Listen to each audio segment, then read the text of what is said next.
This is London. At first glance, it seems like one of the best places to live in the world. In a city of 9 million people, over 200,000 are millionaires. It's one of the world's top finance centers and has more private jet traffic than anywhere else in Europe.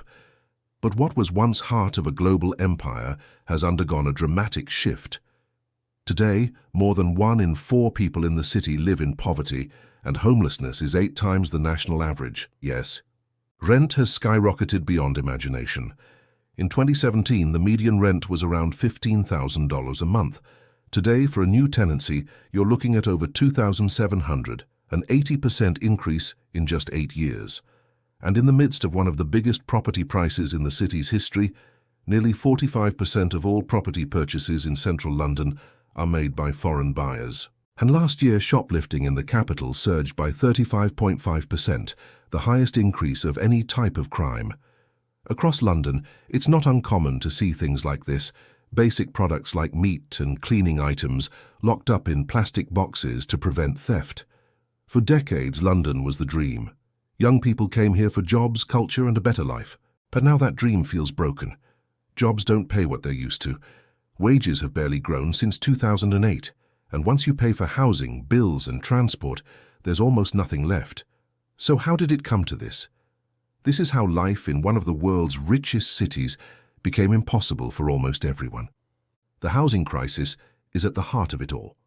On average, Londoners spend 46% of their income on housing, 50% more than the rest of the UK.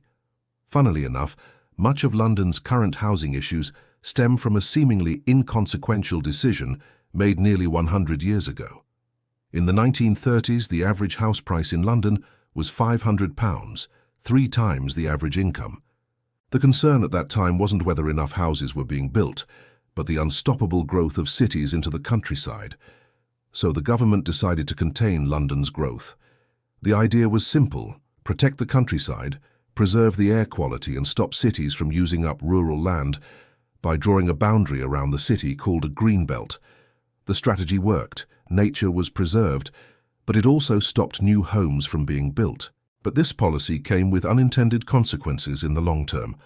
Today, 3 times the land area of Greater London is protected, and all this means that there is very little land which people can actually build on. Typically, where 52,000 houses are needed each year, London has only been building 30,000.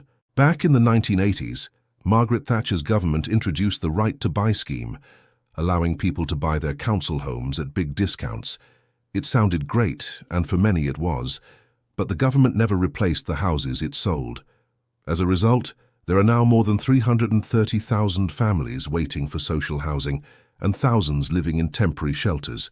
Meanwhile, investors from around the world are quietly turning London's housing market into a playground for profit. Every year, billions of pounds flow into luxury apartments and high-rise penthouses that most Londoners could never dream of affording. These properties aren't being bought by families looking for a home. They're being bought by corporations, billionaires, and overseas investors who see London real estate as a safe place to park their money. The result is surreal. Entire buildings in some of the city's most expensive neighborhoods are completely empty. In 2023 alone, nearly 100,000 homes across London were unoccupied, sitting empty while thousands of people sleep rough or bounce between temporary shelters. This has turned housing into something it was never meant to be, a global investment scheme. Prices keep climbing, not because of demand from people who want to live in London, but because of demand from the ultra-rich who want to own a piece of it. For them, property isn't a home. It's a financial asset that grows in value each year. The crisis doesn't stop at housing. Prices for everything, food, energy, transport, all have soared. Grocery prices have climbed by more than 1/3 in just a few years, and what used to fill a shopping basket now barely covers half. Energy bills have nearly doubled, with the average household paying around £1,700 a year just to keep the lights on. Water bills are also climbing fast after decades of poor management by private companies that cared more about profits than infrastructure. Even driving to work now costs more than £500 a month, with congestion and emission charges. Public transport isn't much better. Tube fares and bus tickets are among the highest in the world, and trains are often overcrowded and delayed. For regular Londoners, life is becoming unbearable. Crime is rising, public transport is overcrowded, and local services are falling apart. Roads and bridges are crumbling, schools need repairs, and hospitals are overwhelmed. London has become a city for the rich, and everyone else is barely surviving. But it doesn't have to stay this way.